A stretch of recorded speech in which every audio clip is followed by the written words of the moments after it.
What is up, everybody? Welcome back to the podcast.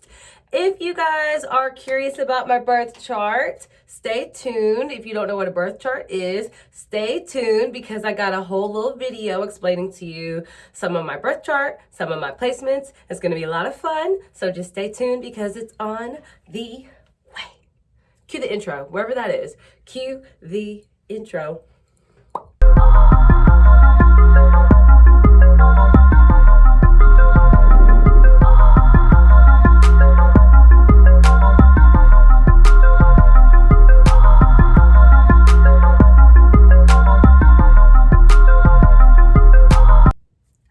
Hello, everybody. Welcome back to the podcast. So happy you guys are joining me for another episode. What is this? Episode 40. I think we're on episode 40. Happy New Year. I am so happy to be bringing you guys another episode. Happy freaking New Year. Happy 2021. It felt like we would never get here, but also like we were like bullied into getting here at the same time. Like, I don't know how to explain it. It was like, man, is this year ever going to end? And then it was like, dang, the year already ended. Both of those energies at the same time, right? If you are not following me on social media, please make sure that you check the Insta bio link in wherever you are checking for me. In the information right there is Insta bio.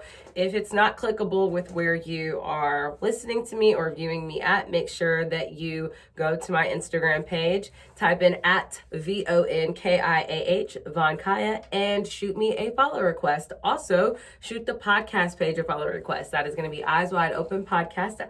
That's on IG. And you guys can also follow me on Twitter. Not that I even tweet that much anymore, but whenever I do get into my tweet modes, I actually have a lot of fun. So follow me on Twitter. That Twitter handle is at Vonkiah M. Just the letter M at the end, okay? So let's just jump into today's episode. As you guys know from the title, if you've clicked onto my video, we are going over my birth chart today. If you're curious about what a birth chart is, oh man, do I got a fun episode for you. So, birth chart is sort of like a list of the planetary bodies and placements that are within the sky. All of them have a specific meaning, and when you are born, that is where each of the placements were located in the sky when you came to Earth in your fashion, right? In this life. If you believe in past lives, you'll know what I'm talking about in that regard. But if not, stick with me in this life because we're here and this is what we're focused on right now. But your birth chart is compromised of a lot of information. We could really break down a lot, but I'm just going to break down some of the basic placements in my own birth chart for you guys as I talk about it. So birth chart has a sun sign, moon, rising, Mercury, Venus, Mars, Jupiter, Saturn, Uranus, Neptune, Pluto, a North Node placement, a Chiron placement, and a midheaven or medium coli placement, okay? So let's jump in. Let's jump into my chart. There's also houses. I feel like I could make this like an 8-part video telling you guys about it. We're breaking down my chart. Maybe if you guys need me to go into more detail about the full zodiac wheel, I'll do that too. But I just wanted to share my chart, okay? Because I actually read birth charts for people, okay? So, my sun sign. Your sun sign is kind of like the month that you were born in, that time frame that all the signs have. That would be your sun sign. It's your ego. It's usually the sign everybody and their mama already knows. My sun sign is an Aries. Shout out to all my Aries. Hello, how are all of your beautiful faces out there? Thank you guys for joining me if you're an Aries. Shout out if you're an Aries. Put a flame in the comments. If you're watching this on YouTube, put a flame in my comments if you're an Aries. If you're a fire sign at all, put a flames in the comment. But that is actually my only fire sign in my entire birth chart is my sun sign. It is my little Aries, okay?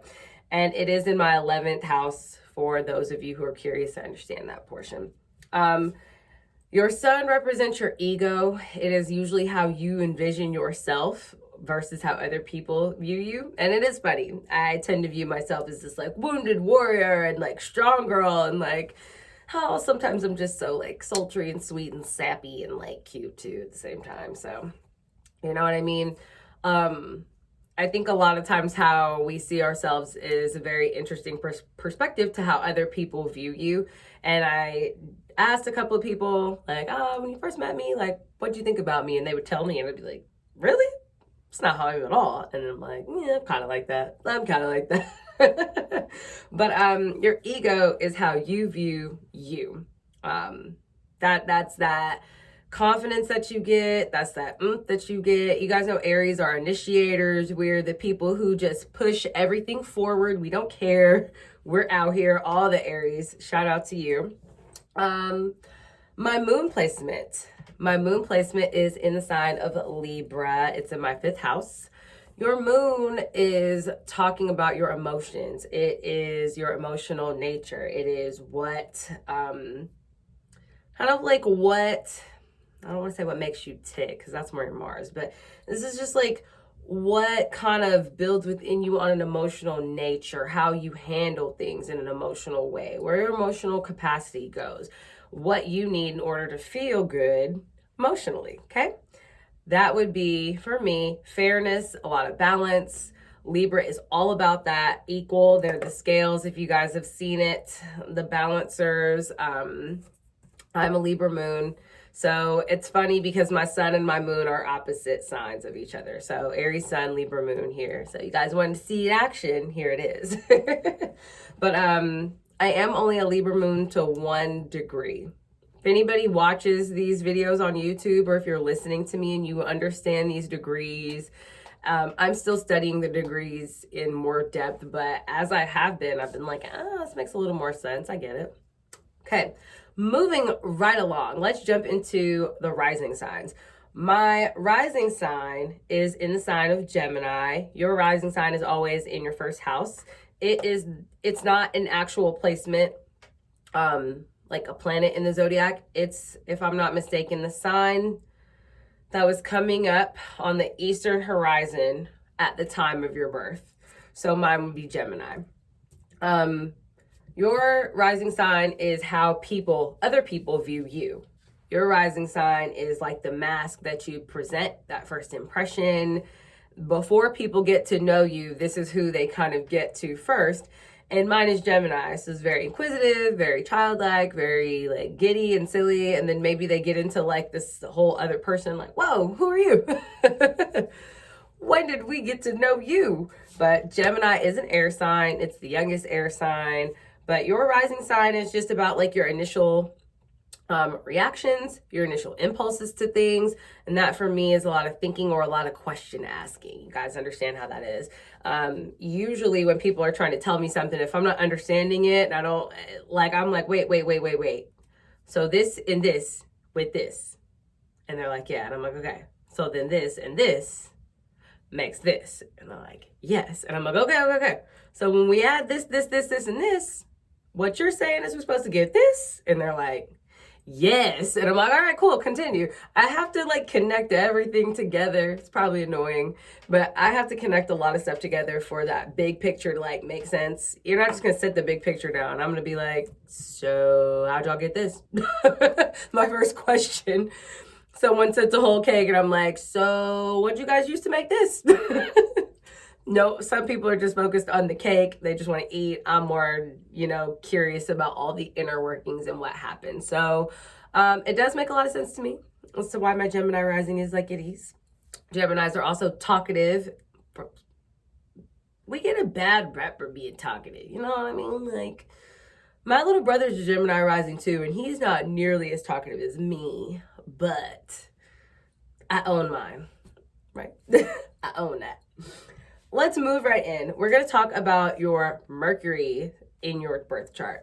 Mercury actually is representative of your thinking and communicating, obviously within yourself, but of course among other people in this world, and just the thinking and communicating that you do in general. Like, your expressions as well, how you say things. People with certain Mercury placements sometimes have like a nice voice. A lot of times your Mercury can rule how you speak and what you talk like. See, my Mercury is in the sign of Taurus. Shout out to all the Taurus placements out there. If you are a Taurus placement and you're watching me on YouTube, put a little leafy situation down there. Hello, my earth signs. But Taurus in this placement is really interesting because Taurus is, house placement. It's in my 12th house. 12th house Mercury is a really interesting placement because, like I said, it's about like how you learn, how you think, how you communicate. And some that can be stubborn, bullheaded, very stuck in their ways. And occasionally I can be like that. I so can think that I'm so open-minded and get it so well. Nah, sometimes I have to take a step back and understand, like, maybe you're not so right about this after all. Have enough of an open mind to understand their side too. You know what I mean? Like, I'm wrong too. I messed up too. You know what I'm saying? But I do happen to want to let you guys in on something. When I first started my podcast, my voice, oh my Lord, my voice. I felt like Yzma off of The Emperor's New Groove when she's like, my voice, is that my voice? Literally how I felt every time I would listen back to myself. And I finally started to actually like what I sound like. So this year in 2021, I've just, even last year, but definitely this year, I just embraced my voice and what I sound like. And I actually love my voice so much more than I ever thought I would. I thought I would always hate what I sounded like. And then I was just like, I kind of enjoy it. You know what I mean? I kind of enjoy it. Also, Taurus is ruled by Venus. It's Venusian. So a lot of things that I say, sometimes I don't want to say I sugarcoat things, but I try to say things in a nice way. There's other placements that can get in the way of that, but I will try to say things in a nice way, or try to put things like I'll think and be like, if I say that the way I'm thinking, and it's going to sound messed up. So hold on, let me think. And I'll try to like reword it to where it's a little bit still the same information, but just better put or more tactful. But I like pretty things. I like to hear pretty things. I do really well learning hands-on, actually getting to touch and feel. I do really, really great learning with artsy things and fun things, possibly because it's my 12th house placement, but you guys know how that goes. But yeah, I really enjoy having Taurus in my Mercury placement. It can just be it took me a lot of years to understand like why I learned the way I learned certain things, why I could pick up these things over these things, like why math came so difficult to me versus, like writing and poetry and English all came like super easy. And I'm like, why? I don't get it. But it's because I like poetry. Like I love that beautiful sounding, like, I could just listen to people read it all day, right? Like I think because I'm just drawn to that, birth chart tells you a lot. You're like, oh, this makes so much sense now. Makes a lot of sense now. Okay, let's get into Venus. Venus. Women are from Venus. Boys are from Mars. So, obviously, Venus placement is about love, relationship, your relationship with finances, with material things, also your luxuries even. You know what I mean? Just how we love, beauty, what we like to see, beautiful. Anyway, my Venus is in a sign of Pisces in the 10th house. A really interesting placement because 10th house is about work. And when you put love in a working house, it's like, probably going to work a lot in life. And love is going to be like important to me, but Pisces have like a very big heart, like huge. Pisces usually understand people from all walks of life, and they choose to have they usually have a very open mind about those around them because they understand all the signs prior to them. Pisces is the oldest water sign, so they tend to understand those prior to them. And I think that they just tend to be much more understanding individuals. I consistently find myself talk, like, I love my Pisces people. They're like literally one of my favorite placements. I feel like some of my closest friends are Pisces people. I think that we just click something about us, or they have a very prominent Pisces placement if I get along with them, I noticed. But Pisces is in your Venus house in general, or Venus house, in your Venus planet. With that, I think for me, I've learned very much that it kind of can bring a little bit of a detachment in terms of love that you didn't expect, because the love can be so focused on the work. So you could definitely fall in love with work with this placement. I do. I'm here all the time. You guys know I love working. But I'm ticking off as I go.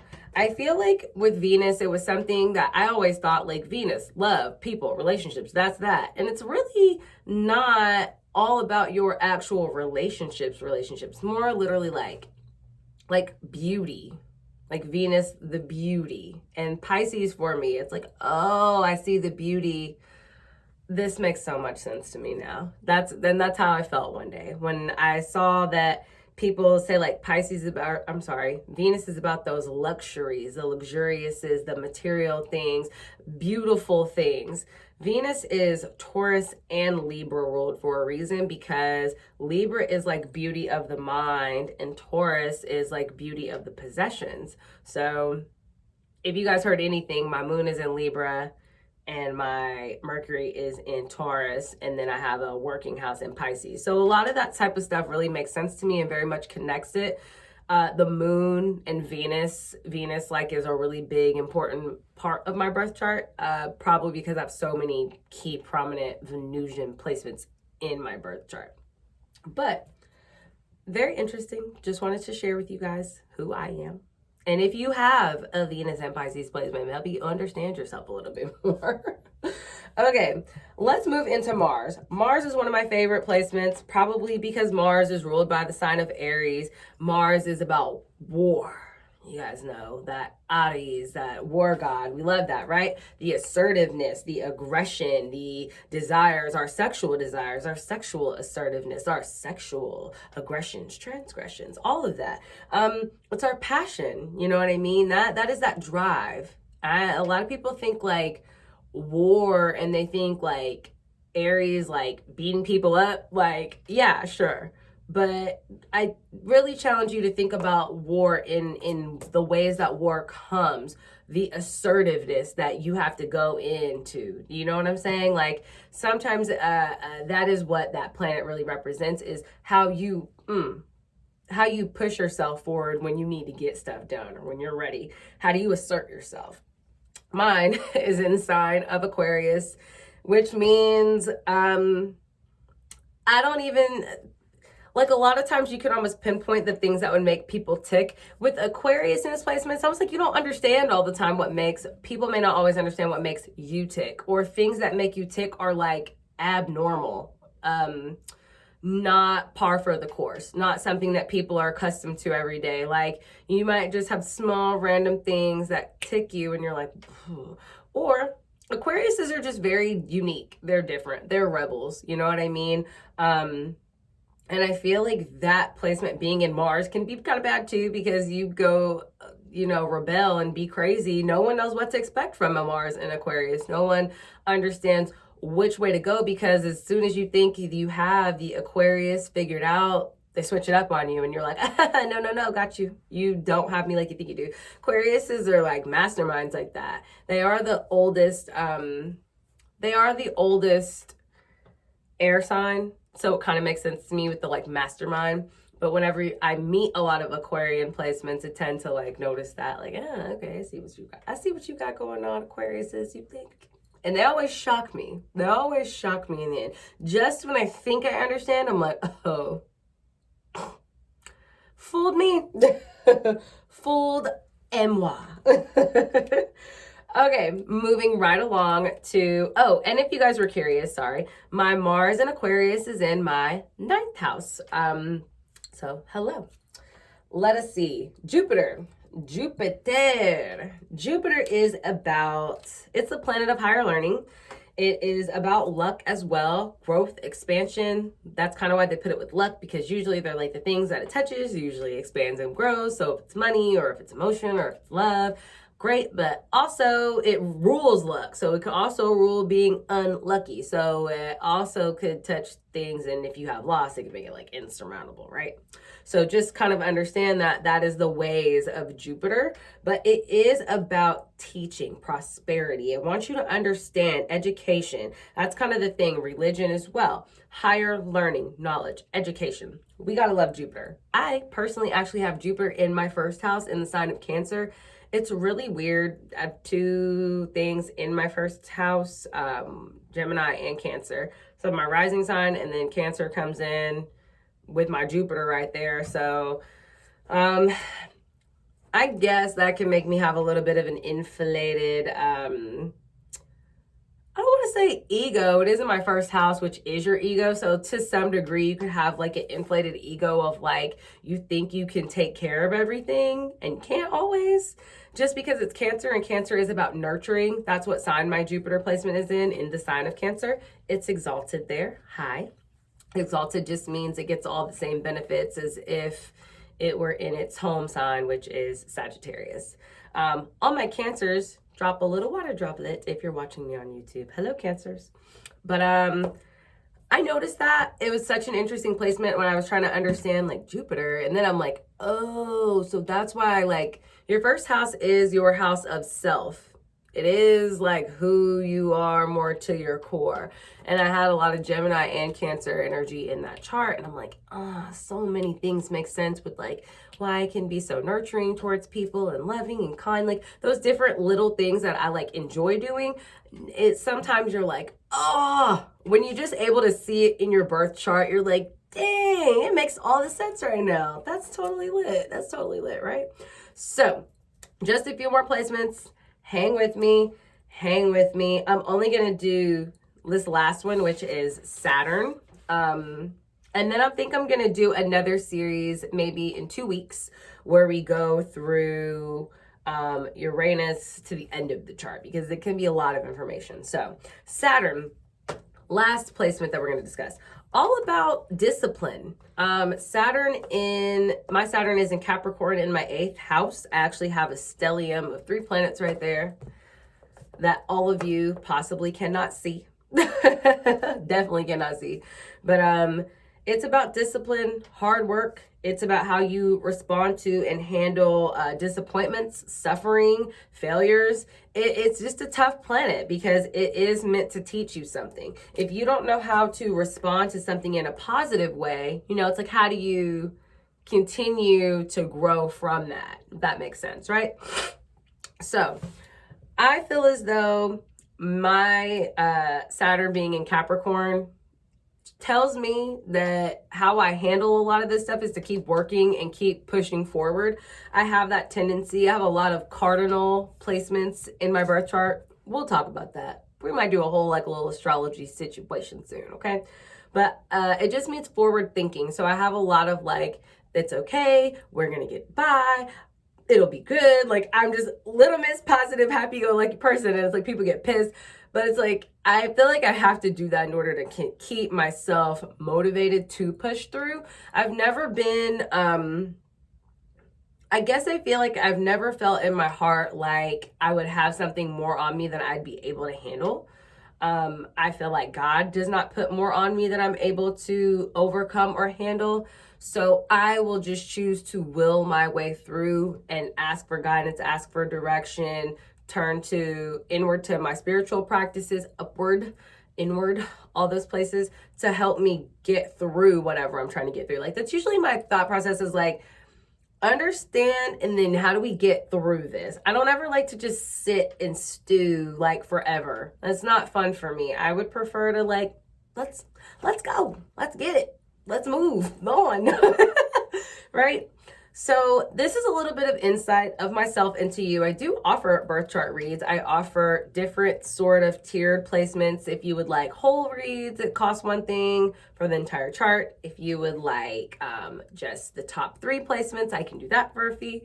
And if you would like just the personal placements, which I went over today, 1 through 8, that is a fee. Check my Insta bio link below. Go to my Instagram, shoot me a direct message, or hit the email below and just let me know that you're interested, and I can let you know pricing. I can let you know all those wonderful things that we got going on for you if you are interested in having your birth chart read.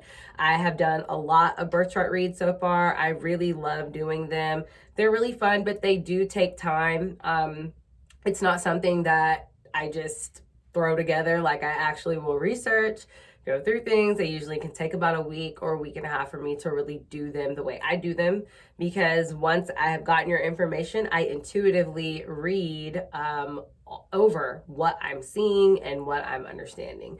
And then I also email you a video of me doing that. So it's very personal, it's very nice, it's very fun. So reach out to me if you're interested in that service, or if you just have questions about your own birth chart. Like, I'm so interested in talking to you guys. You just have no idea. Please leave in the comments, like, what are your big 3 placements? I would love to know.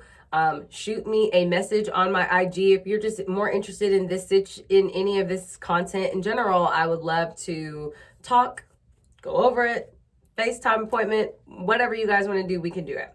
So, yeah, I will see you guys next week. Oh, places you can go to find your birth chart and what you need in order to have it. Oh my God, I might edit this at the end and put it in the beginning, because shame on me for not saying it in the first damn place.